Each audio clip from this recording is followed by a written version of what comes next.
Memang, kita ada diatur ya, di dalam apa, di dalam Perpres bukan maaf, dalam PP nomor 17 ya, tahun 2022 ya, tentang pendanaan dan pengelolaan anggaran dalam rangka persiapan, pembangunan IKN ini ya.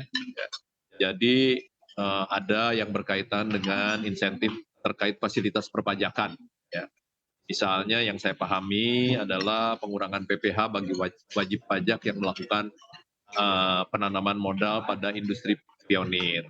Bahkan juga pembebasan biaya masuk dan tidak dipungut PPN terhadap impor barang tertentu yang bersifat kepentingan umum, ya.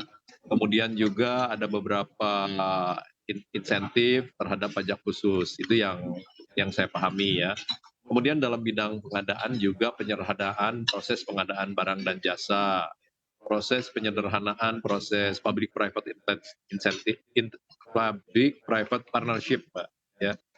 Kemudian juga pengaturan tentang PGF ya, kemudian PDF ya, hal-hal lain lah. Jadi ini yang sedang, diatur, oleh pemerintah dalam bentuk nanti, PP investasi.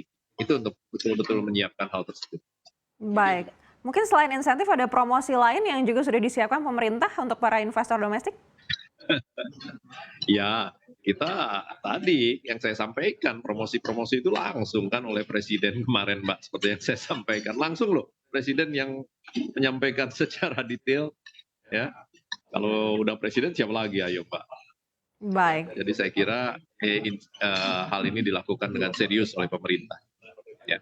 Baik, sejauh ini untuk investor domestik, berapa banyak Pak yang sudah, memberikan komitmen yang jelas begitu mungkin dari 100% yang dibutuhkan sudah berapa persen yang didapatkan?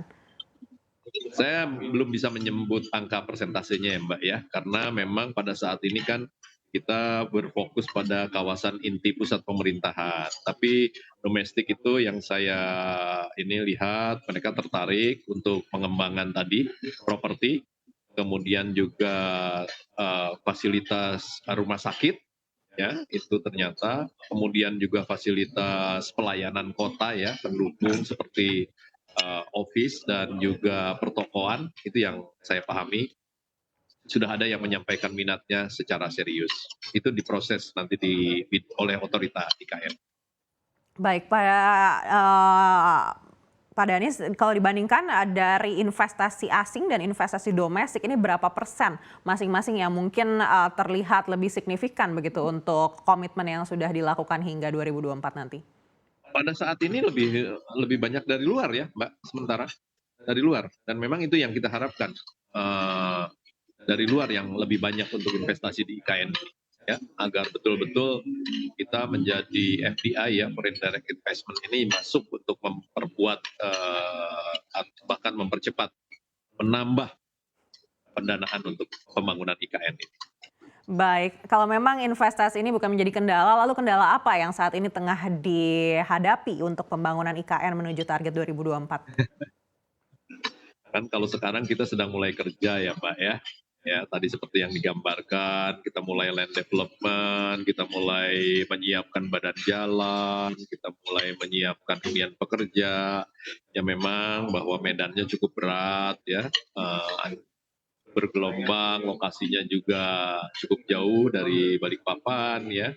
Walau meski kita sedang menyiapkan akses-aksesnya ya, kemudian juga memerlukan alat-alat kerja yang cukup banyak ya untuk di sana kita banyak memobilisasi alat-alat berat, kemudian juga tentunya masalah sumber material yang agak berbeda dibandingkan misalnya dengan di Jawa sehingga kita memerlukan pasokan material dari luar Kalimantan. Nah, itu yang kita sedang atasi ya dan beberapa hal yang terkait dengan masalah tenaga kerja tentu saja kita harus melakukan persiapan agar tenaga-tenaga lokal tersebut juga dapat memberikan kontribusi pada pembangunan IKN. Banyak hal-hal yang sedang kita ini kan sifatnya teknis, Mbak. Baik, selain hal teknis mungkin dari segi pendanaan ada kendala yang juga signifikan? Kalau saat ini kan kita pendanaan itu dari APBN ya, Mbak, ya. Nah, saat ini tidak ada masalah, full dibiayai oleh APBN dalam bentuk DIPA ya. karena kita tidak mungkin tanda tangan kontrak tanpa adanya DIPA ya, daftar isian proyek yang sudah disahkan oleh Kementerian Keuangan. Sejauh ini tidak ada masalah, Pak.